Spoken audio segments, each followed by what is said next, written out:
안녕하십니까, 시트헌터입니다.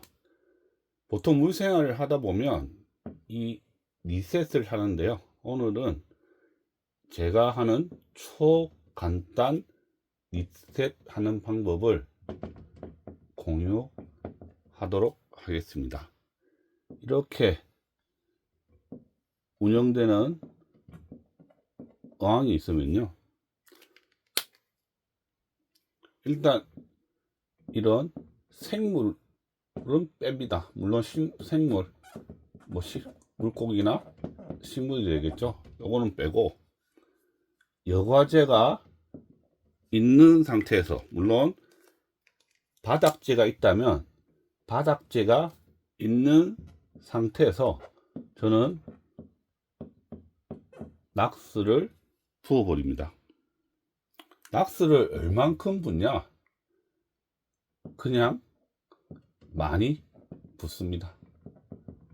딱 정해진 건 없습니다. 근데 보통 45큐브나 두 자라면 종이컵 기준으로 한 컵 정도의 양을 넣습니다. 그리고 나서 보통 1시간에서 하루 정도 그냥 놔둡니다. 그러면 이 안에 있던 모든 기생충, 그 다음에 세균들은 거의 전멸하겠죠. 이 1시간 이상 하는 이유는 이렇게 자세히 보면 이런 코페포타라든지 미지렁이라든지 아니면 우리가 보고 좀 혐오스러운 것들이 많이 부었는데도 불구하고 살아있는 경우가 많습니다. 그리고 납작 달팽이라든지 삽과 쪼개라든지 이런 것들이 살아있는 경우가 많기 때문에 개인적으로는 하루 정도를 그냥 방치를 해 둡니다. 자, 그 다음에는 이제 물을 빼야 되겠죠, 그죠? 자, 물을 빼고 두 번째는 여기에 있는 여과기를 뺍니다. 그러면 물 빼고 여과기 빼고 바닥재가 있으면 바닥재도 빼겠죠, 그죠? 네. 그리고 이제 뭘 하면 됩니까? 헹구기만 하면 됩니다.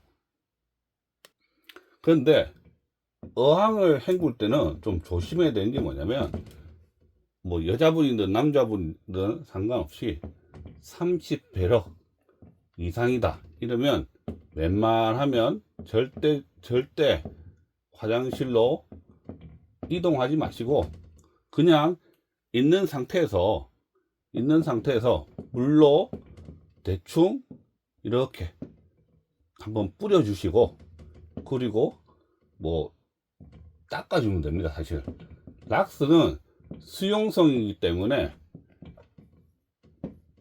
물에 잘 녹습니다. 그리고 닦아주면 얘들이 원래 그 유한락스에서도 보통 락스를 제거하는 방법으로 닦아주라고 합니다. 또는 건조를 시키면 소금 같은 게 남습니다. 그리고 나서 어떻습니까? 다시 물을 채우면 어떤 분은 락스 성분이 좀 있을 수 있으니까 다시 그 물을 또 비우기도 하는데 저 같은 경우는 보통 그렇게는 안 하고요. 한두 번, 두세 번 정도 그냥 이렇게 헹구고 그리고 물을 채운 다음에 염소 제거제를 넣습니다. 그러면 락스도 어차피 차 염소기 때문에 염소 제거제를 쓰면 락스 성분은 없어지는 겁니다. 그리고 여과제, 스펀지 어떻습니까? 물로 충분히 헹구고, 그죠? 물로 충분히 헹구고, 그 다음에 어쩝니까? 마찬가지로 염소 제거제를 마지막으로 한번 좀 진한 물에 담가둡니다. 그러면 락스 성분은 다 중화가 됩니다. 그리고 바닥재도 마찬가지죠. 바닥재도 마찬가지로 이렇게 합니다. 그리고 어쩝니까? 다시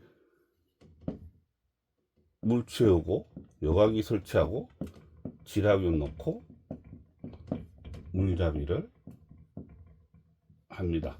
여기서 조심해야 될 거는 어떻습니까? 물 채우고 이렇게 여과기 설치하고 이 물은 물론 염소가 제거된 물을 쓰겠지만 그래도 한 번 더 염소 제거제를 저는 넣는 편입니다. 자, 염소 제거제. 근데 지라균을 세팅하고 바로 넣는 게 좋냐? 저는 개인적으로는 하루 뒤에 넣는 거를 추천합니다. 왜? 염소가 만약에 있더라도 어떻습니까? 이렇게 날아가겠죠? 그래서 하루 뒤에 넣는 걸 추천합니다. 리셋은 그렇게 어렵지는 않습니다. 자, 정리하겠습니다. 궁금한 것부터 하면 낙서량은 중요치 않다. 그러나 충분히 넣어준다. 두 번째, 얼마나 방치하냐? 저는 최소 하루 정도 방치한다. 세 번째, 어항을 옮기냐? 아니면 자리에서 하냐? 30배럭 이상은 절대 화장실로 옮기지 마라. 잘못하면 이나감이나 깨질 위험이 있다. 그리고 여과기나 여과제 또는 바닥재 이거를 충분히 헹군 다음에 뭐 넣어라? 염소 제거제를 한번 넣어라. 그리고 어항에 이렇게 다시 리셋할 세팅할 때는 물을 채운 다음에 반드시 염소 제거제를 넣어라. 그리고 여섯 번째, 지라균을 넣는다면 어떻게 넣어라? 최소한 하루 정도 좀 두고 넣어라. 이게 리셋하는 것 전부입니다. 아주 간단하죠. 오늘은 여기까지 하겠습니다.